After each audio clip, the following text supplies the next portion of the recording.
Well, this episode of Juice Guru Radio is brought to you by TriBest, making healthy living easy. Welcome to Juice Guru Radio. Discover what the magic and power of juicing can do for you. And now, your host, best-selling author of The Complete Idiot's Guide to Juice Fasting, Steve Prusak. And hello, I'm Steve Prusak. Hello, welcome. Thanks for being here. We've got Yvonne Tally, author of Breaking Up with Busy. She's busy there in Silicon Valley, leading meditations and de-stressing programs for corporations, individuals, and private groups. Silicon Valley, the best of the best, and the people making this all happen for you through your computer and technology. She's an NLP master practitioner. We're going to be with her right after this, so get a juice, some tea, some water. We'll be back right after this with Yvonne Tally. Juice Guru Radio. Hello, welcome back to the show. I'm Steve Prusak. We couldn't be more excited. It's Breaking Up with Busy, real-life solutions for overscheduled women. We've got Yvonne Tally. She's doing incredible work over in Silicon Valley. She's co-founder of Poised Incorporated Pilates and Wellness Training Studio and founder of the Sisterhood of the Traveling Scarves, a charity that provides headscarves to cancer patients. She's from Northern California, like I said, and her website is www.yvonnetally.com. We'll have links to that on the show notes at Juice Guru Radio. Let's welcome to the show right now, Yvonne Tally. Hello. Great to be with you today. Thank you for joining us, Yvonne, and congratulations on the book. We've got our copy here. Thank you. Now, and this is available on Amazon bookstores worldwide, and we're really excited to hear about this because busy is something we can all relate to, isn't it? It absolutely is. And the book is written for overscheduled women because that has been the practice that I've had for over the last 20 plus years. However, busy affects all of us. It just affects women a little bit differently and a little bit more. So this is something that's gone from being a part-time in our day to being our lifestyle. And it's had some really dramatic effects on everybody, including their health, their relationships, and just how they manage their stress. So it's definitely something we need to address and pay attention to. Well, let's hear about your journey. What brought you to this? And, were you one of those busy people and said, wait a minute, we got to figure out a solution here? I sure was. And I'm still, I try to be really careful about the difference between busy and productive. And I think that's one of the things that gets a little bit confused. But for me, they say to write about what you know, and that's what I did. I was so busy helping people live a vibrant and healthy lifestyle. I've been in wellness and health for a number of years, and I missed my own signs of being overscheduled and busy. The crammed schedules, the sleepless nights. I was building a business and raising my daughter, and I put myself at the end of my list continually, and that finally caught up with me. I ended up having what I thought was a heart attack and ended up in the emergency ward. But in fact, it was a panic attack. And I'd never had one before. And really in that instant, I felt embarrassed, even ashamed that I thought, here I am, a healthy, active, exercising, organic eating, meditating, positive thinking person. And here I am having a panic attack. So I thought, if that happened to me, if I brought that into my life and I missed all of those signs, this has to be a bigger story. And I needed to find solutions for myself first. And what was so ironic about it was, again, I had been working with clients all these years and using my solutions and developing these programs and not applying them to my own life. So I took all of that and I organized it and I put it in this book. I mean, the times are definitely more intense than ever, right? I mean, is everyone pretty much overscheduled? And I know you say in the book, the I'm busy is the new I'm fine. How is it that we're using busy to, maybe not even tune into other parts of our life? Yeah. Well, busy, I always say busy it's got a seduction to it. It's very alluring. It gives us that promise that we're going to run with the elite group, the doers, the change makers. And busy is this entree into the group. As human beings, we all want to be a part of something. We want to be a part of that group, whatever we define that group as. So if I see my group members doing something, then I'm going to follow suit. It's human nature to some degree or another. So this idea of being busy, when economics grow and time becomes more valuable. So we don't want to waste it or squander it. We want to pack in as much as we can within a day. So this kind of sets up this busy culture that we have. And people get into the rhythm of being busy. And it also makes us feel important. I've got things to do. I'm busy. You're busy. I get you. You get me. We move on from there. So it's that allure, that sense of importance, that fitting in with the group. And then here I am in the middle of the Silicon Valley, the other piece of that busy, how it kind of got set up, because it is a very layered thing. It's just not one simple thing that happened and now all of a sudden we're busy. And that second piece is technology, and we know now that technology has an addictive nature and quality to it. It also sets us up to compare ourselves continually with other things that are going on via social media. We look at these and we know that it's fake. We know that it's not real. We know that there's filters involved and that everything is set up to look a certain way, but still we buy into that comparison game. So we get busy because of that as well. And even though technology has provided tremendous advances in the medical field, and it also promised to make things more convenient for us, and it has in some ways, what we've done is we've used those conveniences via technology, but now we've filled up that space with other things. And again, it's that juice. It's the juice of being on a certain pace, doing a certain amount of things at a certain time, and we get used to that rhythm, and we've forgotten how to relax. I always say that leisure is now the new lazy. It's all of a sudden not okay to do nothing, and it's so important, vital for our health and wellness. Well, it really is a new world. I mean, you think of it, people can be at work, they could have their phone with them, and they can tune in and be distracted. And I mean, are we less focused than ever? I mean, what is it? And when we talk about busy, how much of it is productive busy and how much of it is wasting our time and, like you say, comparing ourselves to other people and getting caught in, mindless traps? Yeah, well, some interesting stats about our electronics. If you own a phone, which all of us do, it seems like, you're probably going to be engaged with that phone upwards to almost 3,000 times a day. So if you're a millennial, you're going to touch your phone about 150. If you're not a millennial, if you're older than that, you're going to touch it. You're going to move it around, place it about 80 times. But you're going to engage with it nearly 3,000 times a day. That's texting, again, moving around, whatever it is you're doing. That equates to 5 hours a day. That's why we're busy. That's one of the big reasons why we're busy. And I always say when we become aware of those stats, then we can start to change things. I was in the store the other night, and there were two millennial males there, and they were both on their phone as they were in the middle of a transaction, and they had their head down, and they were both each looking at their phones and not communicating or not interacting with the person that was helping them. And I leaned over and I said, "Excuse me, do you have any idea how many times you engage with your phone each day?" And they kind of looked at me, and one of them guessed maybe 100. And I said, "Nope, almost 3,000 times a day you're doing something with your phone and electronics." So, and they were just shocked at that. So once we become aware of that, then we can put some boundaries around it and start to adjust that time. But again, it's got that addictive quality to it. So technology really does play a part in this.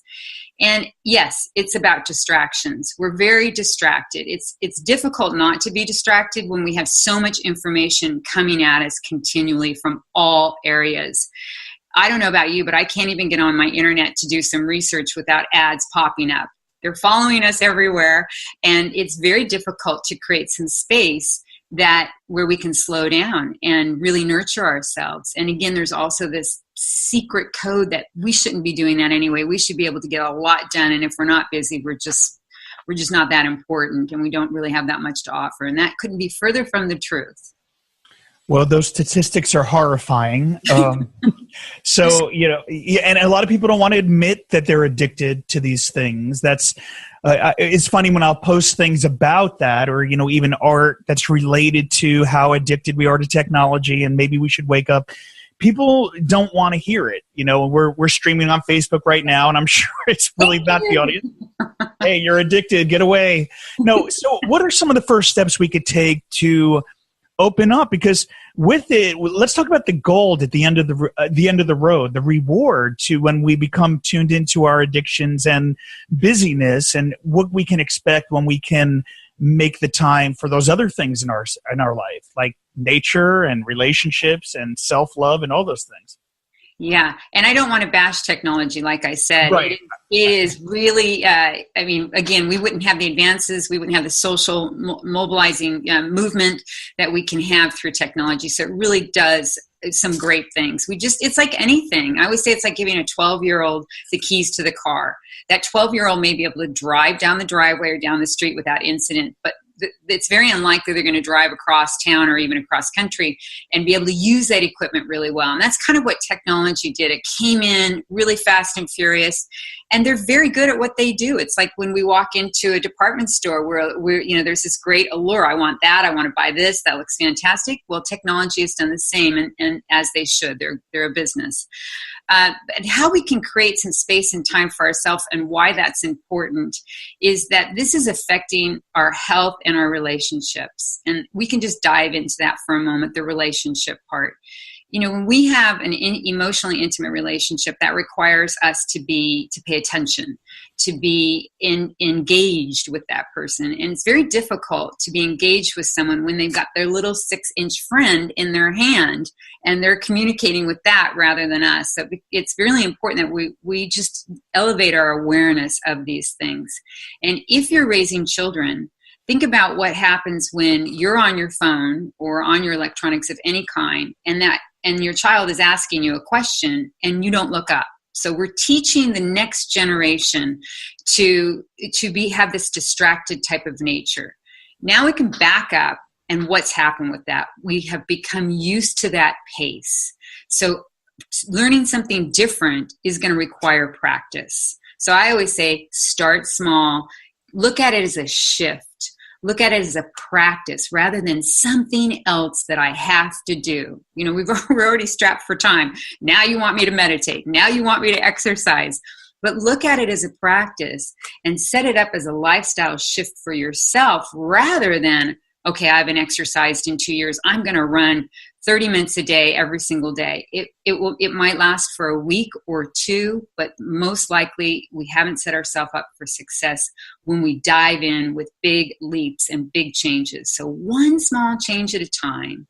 Start really small and start to create some space for your self-care and wellness. And that can be as simple as 1 minute a day meditation.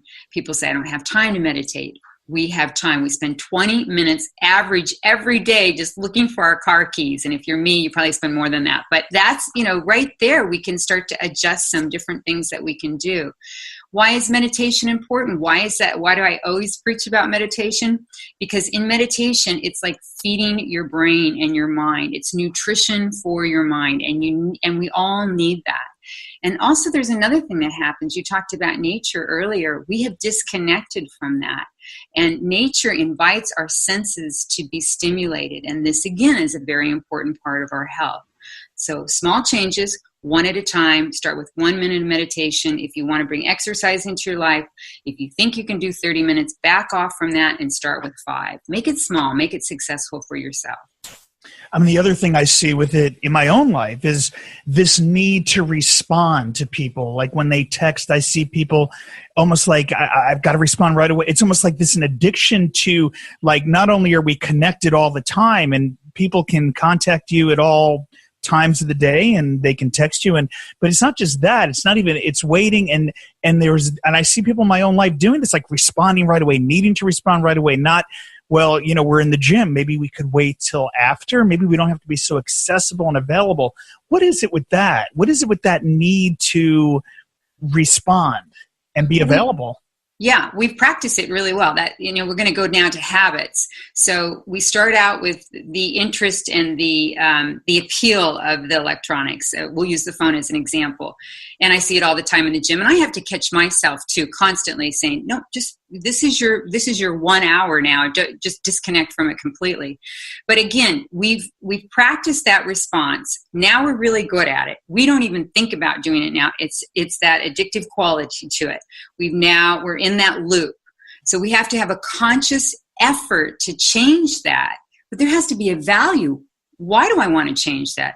Why is it important to me? It makes me feel good when people are always texting me. I love it when people call me. You know, this is the verbiage that we've gone, the conversation that we've got going on in our head.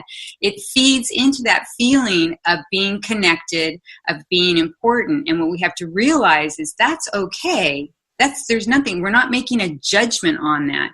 We just have to be really conscious of creating some spaces, I call it sacred space throughout the day where we can nurture the quietness, which is extremely valuable for us. And again, it can be as much as an hour, it can be as little as 1 or 2 or 3 minutes. But we have to bring that in because what we're looking at is sustainability. How are we going to sustain our wellness?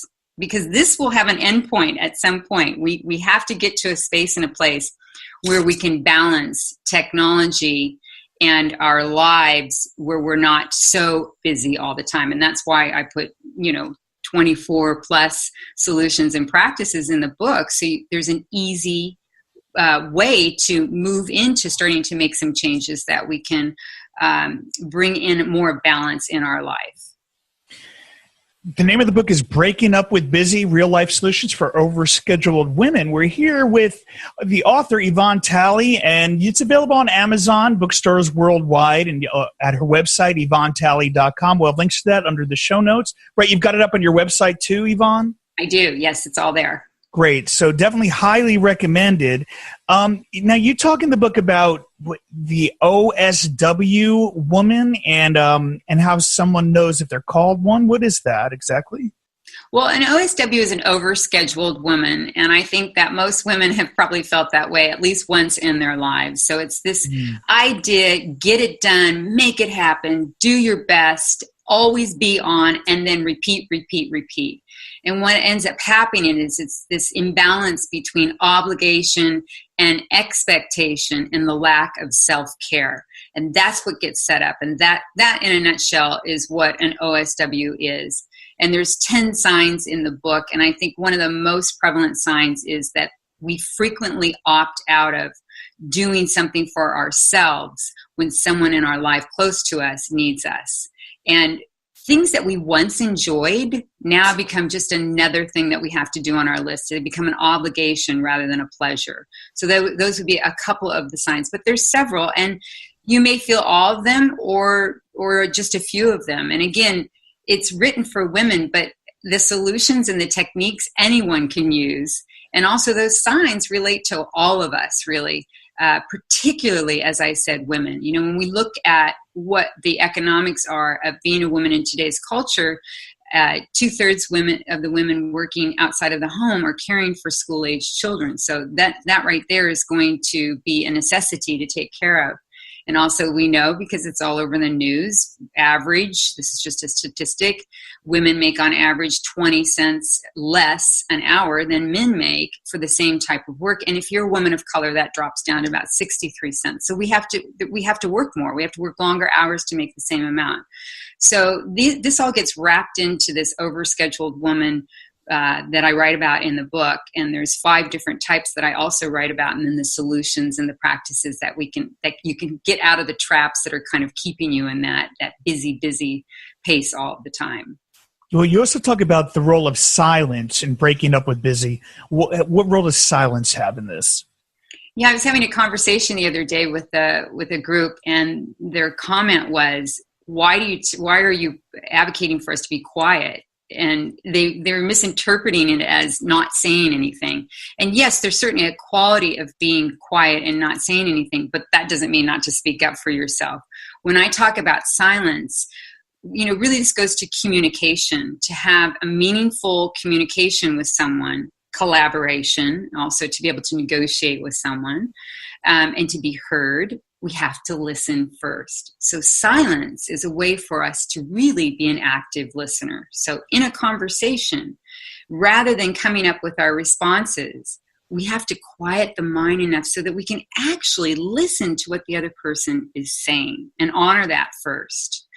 That would be the first type of silence that I'm talking about. The second type is in quiet is when the mind can replenish. And we are not separate, our body isn't separate from our mind, although we often talk about it as being two separate things. They're all connected.